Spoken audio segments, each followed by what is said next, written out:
Well, these are effectively historical charges. They go back to activity in 2010 when Paul Watson, when he was part of the Sea Shepherd Conservation Society, was in charge of fairly forcible protest action against a Japanese vessel in the Southern Ocean, which resulted in a vessel being boarded. And so, yes, it goes back to some pretty significant action back then. And Japan is now seeking, as is its right, to assert criminal jurisdiction over that conduct. So why now, 12 years after an arrest warrant was issued by Japan? Is it wanting to make an example of Mr. Watson? Well, it could well be doing so. It also may be the case that Japan just takes the view that given the seriousness of this incident, that the proper legal processes should be followed. Other countries may well take a similar kind of attitude. I think the difficulty here, however, is, as you pointed out, the time delay, the significant elapse of time between 2010 and where we are now, 2024. And given that delay, you do wonder whether Japan is seeking to make a point rather than simply seeking to enforce the law. Would it have a strong case against Paul Watson? And what could sentencing be like for him if he's found guilty? So Japan is within its rights to seek the arrest of Mr. Watson because, as they allege, he conducted activities that do violate international law and most likely Japanese law in directing the boarding of a Japanese vessel effectively on the high seas. And there is also precedent here. One of the individuals involved from the Sea Shepherd Conservation Society, Peter Bethune, a New Zealand national, he was in fact charged in Japan and given a suspended sentence for this very conduct that Mr. Watson's been charged for. So absolutely, there's a precedent for it.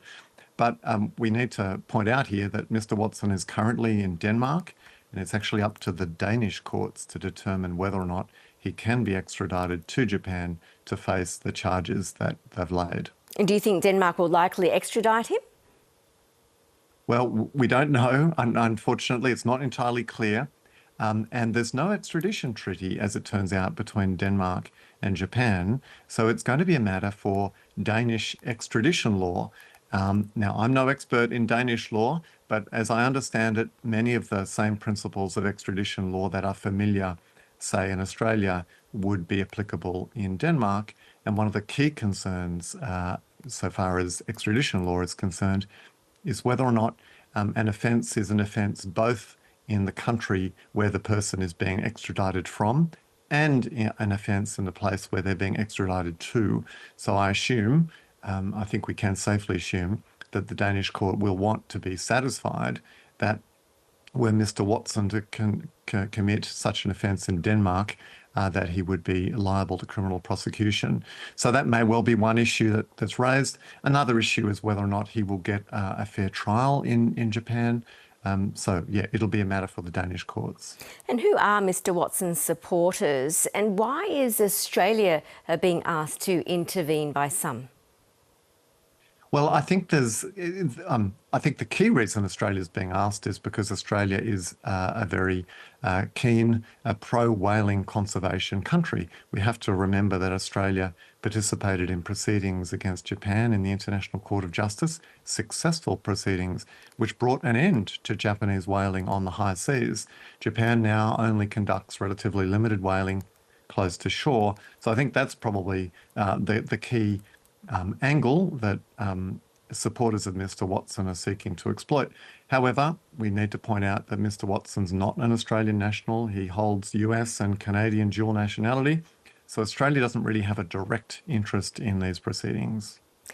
How has Paul Watson managed to avoid arrest until now, and how did he end up in the Greenland jail? So as I understand it, he was seeking to leave, or did leave, Germany. He made his way onto a vessel which he now owns or operates, separate from the Sea Shepherd Conservation Society. It pulled into Greenland for refueling en route to protest activity in the North Pacific, and he was detained by Danish police. So that's how it happened. And the Danish authorities will say, with some justification, that they were simply seeking to enforce a red notice, an arrest warrant under the Interpol system, perfectly lawfully and legitimately, and bringing him before a Danish court to be determined what should happen next. Well, the 73-year-old Mr. Watson says his time behind bars has not prevented him from continuing his fight to save whales. What impact has he had in this area over the years? Well, I think it's fair to say he's quite a controversial character. So he began his campaigning life with Greenpeace, and some of his more forceful tactics caused some consternation within Greenpeace. He then moved on to Sea Shepherd, where he continued and had some success, it must be said, with some of his activities. He's since left Sea Shepherd and is now with the Sea Shepherd, with the Paul Watson Foundation. But I think that the key point to note here is the tension between wanting to engage in some pretty significant protest activity at sea and what the law has to say, which is that, well, you can't. Protest activities need to be peaceful. They can't, for instance, contravene the UN Convention on the Law of the Sea, which has provisions dealing with, among other things, piracy, can't contravene conventions relating to maritime safety and security at sea. So he's really pushed the envelope, and I think from a Japanese perspective, they would say he's pushed the envelope too far and is legitimately the subject of prosecution under Japanese law and indeed under international law.